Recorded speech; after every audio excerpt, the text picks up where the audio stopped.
I've been testing out the new foundations so that you don't have to waste your money on a foundation that might not work for your skin type. I have been putting these 4 new foundations through their paces, numerous days wear test. I know how these apply best. I know how these wear best on my skin, whether they need powder, whether they don't need powder. So by the end of this video, I will rank them in my order of preference. Which one is my favorite? Which one? Not so much. We have foundations from Tropic, Benefit, Tom Ford, and Bare Minerals. Let's get on with it. First up, we got the Tropic CC cream. This is the satin skin tint, and it does have an SPF of 50 in here if you apply the correct amount, which a lot of people aren't going to. I always wear a standalone SPF regardless of what I'm wearing over the top, but for the interest of this video, I did apply the correct amount so you can see how it wears throughout the day. So this is the Tropic CC cream satin skin tint SPF 50. It costs £32 in the UK. You get 40 mils of product, which is 33% more than standard, an excellent quantity if you are going to be using this just standalone SPF, because you're going to be using much more than a regular skin tint.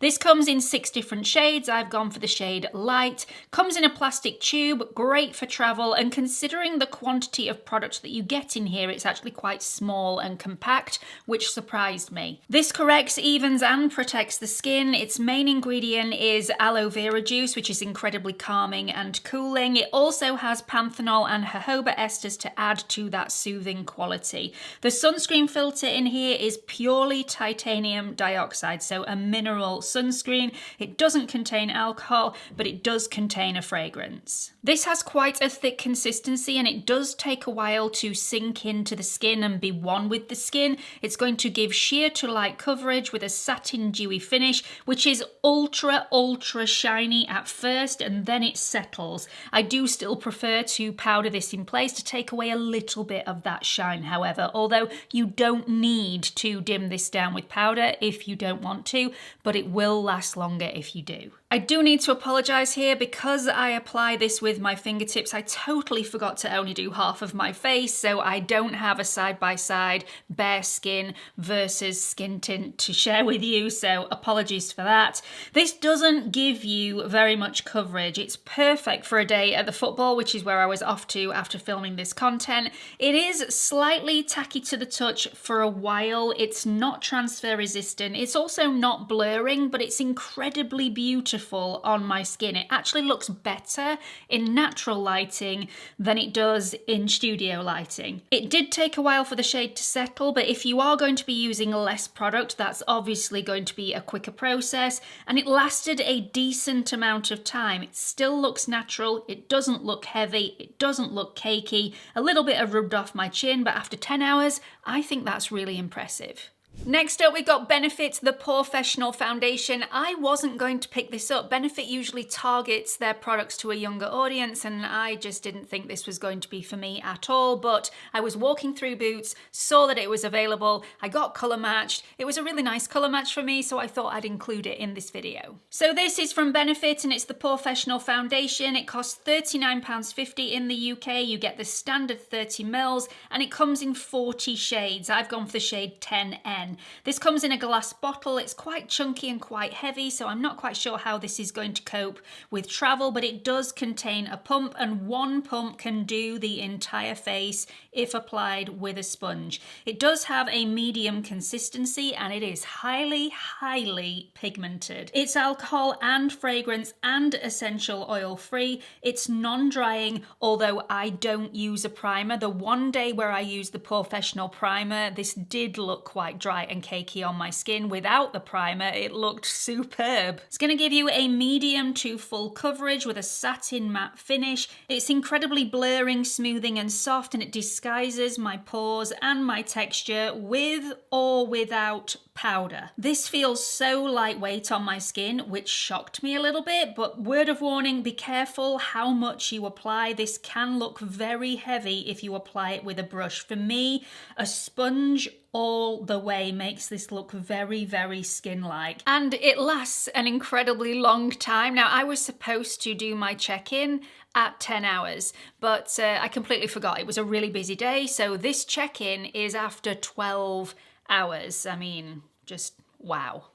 Another Bare Minerals foundation. So in the previous video, I think I featured the new Bare Pro pressed foundation powder, and in this video, we're concentrating on the Bare Minerals original pressed powder foundation. Now, the shade ranges for both of these foundations are completely different, which is really frustrating for me, and I'm sure it's going to be frustrating for a lot of you as well, because I'd really like to pick up my same shade in all of the foundations from Bare Minerals. I don't know why they have to have different things. Anyway, they do. So I've got this one in Fairly Light 03, which I can tell you straight away, it's not quite right. It's not quite right for me. So this is the Bare Minerals original pressed powder foundation. It's £36.50 in the UK. You get 9 grams of product or 0.3 ounces. This comes in 30 shades. Like I said, I've gone for the shade Fairly Light 03, which is actually the shade that I used to be way back when, but it's way too light and way too yellow for me at the moment. There are minimal ingredients in this product though, so great for anybody with sensitivities, and it's alcohol,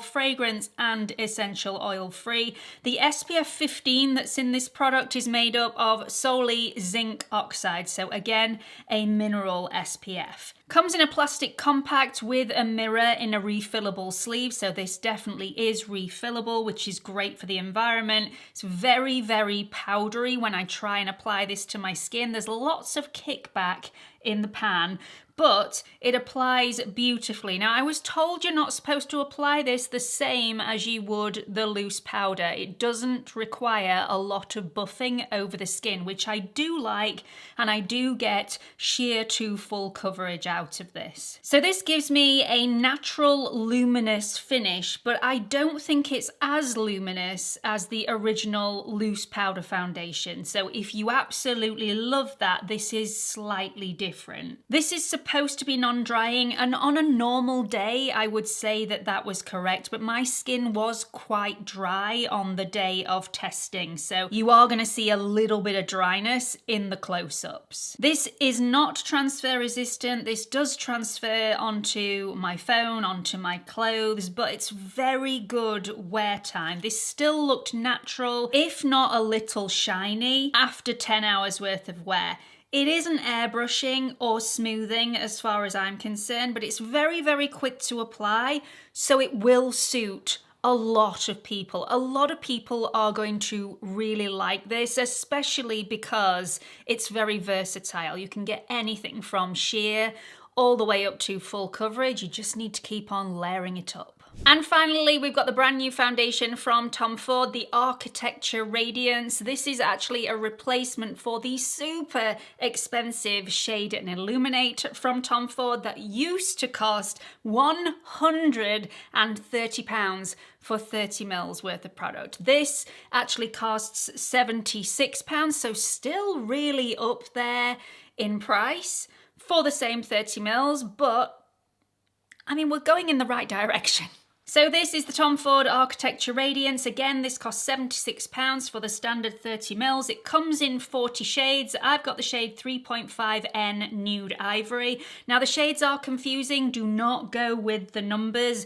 If you were the shade 3.5N in the Architecture Matte, you won't be the shade 3.5N in the Architecture Radiance, as far as I'm aware. Do not make the same mistake as I did, because I've ended up with 2 of these. One of them, which does not suit me at all and is way, way lighter than my skin tone, so £76 wasted. So yeah, I'm telling you this now so you do not make the same mistake as me.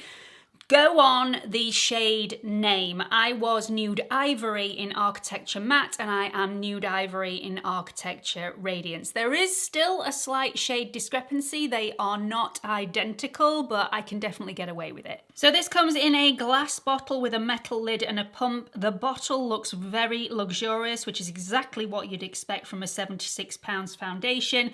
This includes light diffusing powders to create a soft lit from within look, and it is super, super lightweight. It's alcohol free, it does contain a fragrance, and this one has the longest ingredients list that I have ever seen. This does contain an SPF of 50 in here. It's a hybrid sunscreen, so it contains the mineral zinc oxide nano and several other chemical sunscreens. It's got a medium consistency which applies smoothly and easily with a brush or a sponge, and it's going to give you medium to full coverage with a radiant finish with or without powder. You do not need to powder this in place for longevity, but you can do if you want to. It's non-drying, it's non-creasing, it's non-caking, it doesn't settle in pores, it's sweat, humidity and water resistant.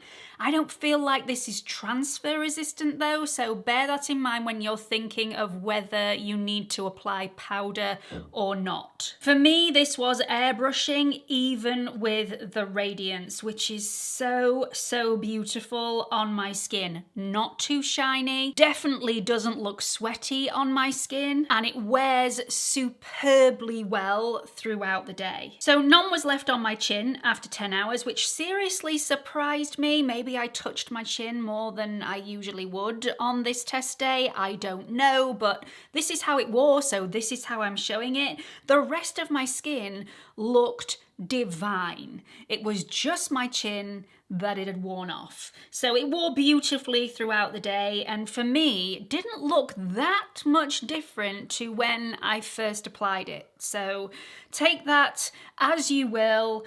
I just thought it was beautiful. Let's rank them. So I usually rank these in order of preference, but I always take into consideration what you need when you have a more mature skin, whether these are going to work for a more mature skin. All of these products will work for a more mature skin. So we're not taking that into consideration. This is purely on my preferences and which one I've been gravitating towards most. So first up in position 4, we have the Bare Minerals Original Pressed Powder. Now this is in position 4 for numerous reasons. It looks beautiful on my skin, I'm not taking that away, and I do think this is such a versatile product and is going to suit so many different people. But, and there is a but, although this is obviously going to be more beneficial for touch-ups throughout the day over the Bare Minerals Original Loose Powder, I actually prefer how the Original Loose Powder looks on my skin. So if it was a toss-up between this version and the Original Loose Powder, I would pick the Original Loose Powder every single day. Yes, great for touch-ups, great for on the go, but it is quite powdery in the pan and looks a little drier on my skin when my skin is super dry, which the Original Loose Powder just never looked dry on my skin. So that is why this is in position 4, but there's going to be so many people that love this because it's super, super versatile. In position 3, we have the Tropic CC cream. This is such a beautiful product. I really enjoyed using it. Great for if you're in a rush first thing in the morning. Great for if you're running errands. You just want to spruce yourself up. You want to look a little more presentable. You want your skin to look a little more even, but you don't want to make too much effort and spend too much time on your makeup first thing in the morning. I do usually prefer slightly more coverage than this product can provide me. However, I did think it looked stunning on my skin all day, but the reason it's in position 3 is it took quite a long time to sink into my skin and to color shift, and the shine on this was just, it was a lot, so it definitely needed powder in my opinion. Narrowing down my second and first place options was slightly more of a challenge because both of these foundations do things that are very, very similar. They're both going to give you extremely long wear time. They both look very flattering on my skin. Both of them, you hardly need any of the product, but the product spreads beautifully well on application, and they don't need powder. Neither of these products do not need powder to add longevity. They will both stay true all day. Obviously, they'll get a little shinier throughout the day. What foundation doesn't? But you don't need to add powder if you don't want to. So really, it came down to price. I really enjoyed wearing the Tom Ford Architecture Radiance, but it is £76 at the end of the day, and I didn't have any foundation left on my chin at the end of the 10 hours. So this gets my second spot. It is beautiful. It is stunning. It is exquisite. I love it, but I have been wearing this in my videos a lot recently and had so many lovely comments about how my skin is looking recently. It is not my skin. I have so much melasma on my forehead at the moment, but this covers it over beautifully well, and of course the fringe. £39.50, it's a stunning foundation. It's going to last me a really long time because I hardly use any. Yes, I need to use a sponge. I don't tend to use a brush with this because it looks a little too heavy on my skin, but it gives me plenty of time to blend this out before it sets. It lasts an incredibly long amount of time. I have this on my skin today and I absolutely love it. Haven't powdered this in place at all, and it's like 5,000 degrees in this room. It could do with a little bit of powder around the corners of my nose now, I think, but I have been sat in this room for an incredibly long amount of time and it's like sitting in a sauna. But I wanted to show you what it looked like, zero powder at all. This is my number one. I was blown away and very surprised. I was expecting this to be in position 4 after having a disaster with it, but the disaster just never came. It's lovely. So that's it, 4 brand new foundations. I have put them through their paces, so hopefully the information that I've been able to give you in this video, you will have more of an insight into which of these foundations, if any, would suit your skin and your needs on a day-to-day basis. I really hope you've enjoyed this video. Please give it a like if you have. Please give it a share if you know somebody else that could benefit from this.